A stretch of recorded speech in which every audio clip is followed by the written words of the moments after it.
Biarkan saja jika keluarga Napolo ingin membalas dendam. Paling buruk, kita tidak perlu membuka pabrik ini, kondisi paling buruk kita bisa meninggalkan kota Geffen. Asalkan kalian berdua bisa hidup dengan baik, kami berdua pun akan merasa puas. Avril menghela nafas dengan penuh emosi. Bensu, kamu sudah tidak berguna seumur hidupmu, hari ini akhirnya memiliki keberanian untuk putrimu. Bensu tersenyum lebar. Reka berkata dengan sungguh-sungguh, Ibu, Ayah, kalian tenang saja. Di kemudian hari, aku adalah tulang punggung keluarga kita, jika langit runtuh pun aku akan menahannya. Aku sudah pernah mengatakan ini, aku akan membuat Tokia menjadi orang terkaya di Geffen, keluarga Napolo yang kecil itu tidak perlu diperhatikan. Tokia berkata dengan marah, siapa yang ingin satu keluarga denganmu? Aku masih belum setuju. Aku sudah mengatakan ini, sebelum kamu mengubah penyakit burukmu yang suka membual itu, aku tidak akan menikahimu. Bensu dan Avril dibuat tertawa. Bahkan bualan yang dikatakan menantu laki-laki mereka ini sangat menyegarkan. Bahkan tidak malu mengatakan untuk menjadi orang terkaya di Geffen. Reka hanya bisa tersenyum tak berdaya. Hal yang paling mendasar dalam hubungan manusia adalah kepercayaan. Tokia, Ayah, Ibu, tenang saja. Pada saat kalian menerimaku, aku sudah memutuskan untuk meratakan semua rintangan, mengirimkan kalian ke posisi yang dihormati semua orang. Sebuah Land Rover dengan perlahan melaju di jembatan Borvan kemudian berhenti. Orang yang mengemudikan ini adalah Abeno. Di kursi penumpang belakang duduk Four Monsters. Tentu saja mereka sudah dingin dan kaku. Abeno mulai menangis keras ketika melihat air sungai yang bergejolak di bawah jembatan. Meskipun dia pernah lebih dari satu kali memikirkan kematian, namun ketika benar-benar dihadapi, dia masih merasa frustrasi, dia sangat takut. Penyesalan, hatinya dipenuhi oleh penyesalan. Namun saat ini penyesalan itu sudah terlambat. Perintah Tuan Agung Valkyrie Ibih menakutkan dari buku hidup dan mati. Demi keluarga kecilnya, dia hanya bisa mengorbankan dirinya sendiri. Setelah sedikit mengatur emosinya, dia menyalakan mesin mobil dan menginjak gas ke dalam. Di tepi sungai, Tiger Wolf memandang sungai sambil menghisap rokok di mulutnya. Setelah riak air menjadi tenang, dia baru menekan walkie-talkie dan berkata, Asmet, ayo bekerja. Bagi Reka, hari ini adalah hari yang layak untuk dirayakan. Karena Bensu dan Avril akhirnya menerima dirinya. Reka memutuskan membawa mereka berdua makan bersama di restoran kelas atas. Pertama, bisa dikatakan sebagai perayaan. Kedua, dia ingin secara perlahan memperlihatkan identitasnya yang sebenarnya terhadap kedua orang tua ini. Supaya mereka bisa dengan perlahan menerima identitasnya sebagai Tuan Agung Valkyrie. Mengenai proposal Reka mengajak pergi makan di luar, Tokia langsung mengangkat tangan menyetujui. Aku setuju. Setuju. Kebetulan bisa merayakan mendapatkan beberapa pabrik hari ini. Bensu dan Avril juga tidak keberatan. Mereka berempat pun turun ke bawah. Namun ketika mereka baru mencapai tangga di lantai bawah, ekspresi wajah Bensu langsung berubah dan berkata, pergi, kembalilah dulu. Namun ketika dia baru akan membalikkan badan, sebuah suara menghentikannya, Bensu, berhenti. Bensu menghela nafas dengan kecewa, menghentikan langkahnya. Orang yang memanggilnya adalah Komandan Keamanan Perumahan. Bensu menyapanya dengan senyuman di wajah, Kapten Asmet, kebetulan sekali. Mengapa kamu mencariku? Kapten Asmet sedikit marah, Pak Mashita, menurutmu urusan apa yang membuatku mencarimu? Bensu tersenyum dengan perasaan bersalah, ekspresi wajahnya terlihat canggung. Reka mengerutkan kening, Kapten Asmet, apa sebenarnya yang terjadi? Kapten Asmet berkata, apalagi yang bisa terjadi, bukankah aku sudah mengatakan ini kepada kalian beberapa kali? Tidak boleh memarkir mobil di dekat pompa pemadam dan kalian masih tidak mau mendengar. Bensu langsung menyerahkan sebatang rokok kepada Kapten Asmet. Kapten Asmet, maafkan aku, hari ini aku memarkir mobil dengan buru-buru dan tidak memperhatikannya. Aku pasti akan mengubahnya di kemudian hari, pasti akan berubah. Kapten Asmet melirik rokok yang diberikan Bensu dengan wajah menghina, dia pun tidak menerimanya. Terlihat jelas dia memandang rendah level 1 kotak rokok yang hanya senilai 20.000 itu. Dia mendengus dan berkata, jika permintaan maaf ada gunanya, semua orang di perumahan ini bisa memarkir mobilnya di sang. Sesuai aturan yang berlaku denda sebesar 2 juta, cepat berikan uang itu. Apa? Afril terlihat kesakitan. Jika membeli sayur uang 2 juta ini cukup untuk konsumsi mereka sekeluarga selama 1 bulan. Siapa yang tidak sayang ketika uang dibuang begitu saja? Afril langsung memohon, Kapten Asmet, tolong lepaskan kami.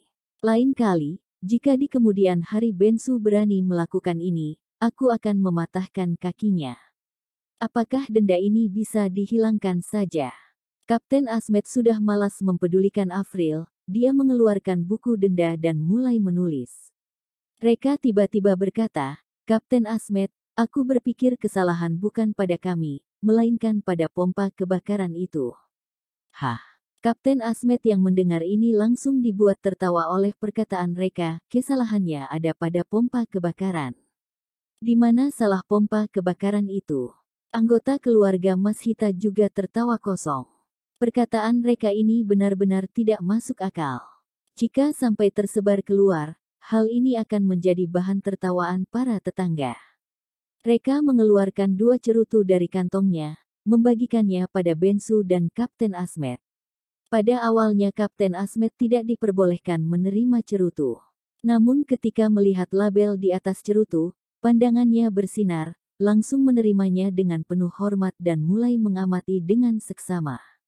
Reka berkata, desain pompa kebakaran ini sangat tidak masuk akal, jika benar-benar terjadi kebakaran juga tidak akan banyak berguna. Aku sarankan memindahkan pompa kebakaran ini 80 meter ke utara. Kapten Asmet terus memperhatikan cerutu ini, sama sekali tidak mendengar perkataan Reka, juga tidak bereaksi. Tokia menghela nafas dengan kecewa, Paman Asmet, lebih baik kamu menuliskan tiket denda itu, jangan menunda kami yang ingin pergi makan. Pada saat ini Tokia juga mulai memiliki uang, sama sekali tidak peduli dengan uang 2 juta. Kali ini Kapten Asmet baru dengan hati-hati menyimpan cerutu, memberikan Reka penghormatan militer. Ya, perkataan kawan ini masuk akal, kesalahan ada pada pompa kebakaran itu. Sore ini aku akan memindahkan pompa kebakaran itu.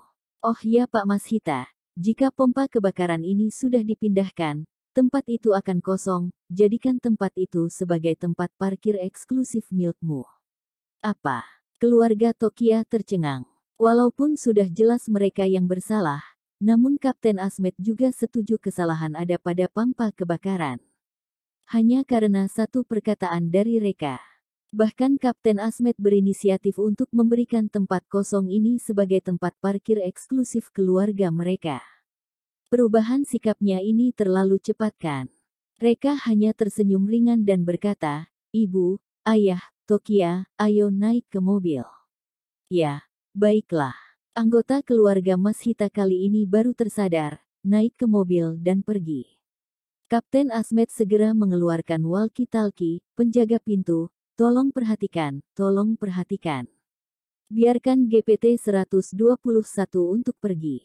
Di kemudian hari, termasuk kali ini, ketika mereka masuk dan keluar tidak perlu lagi memeriksa dokumen mereka.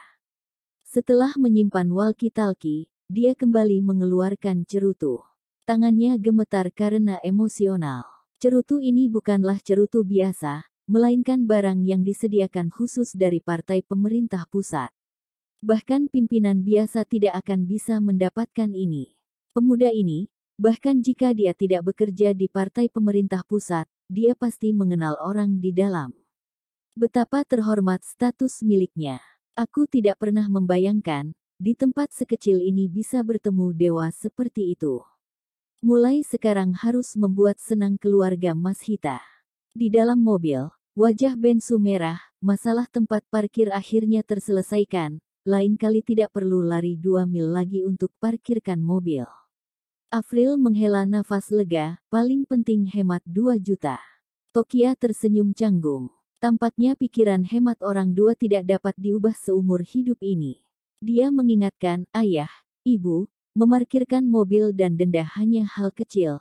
Yang penting sikap Paman Asmet pada kita, kenapa berubah?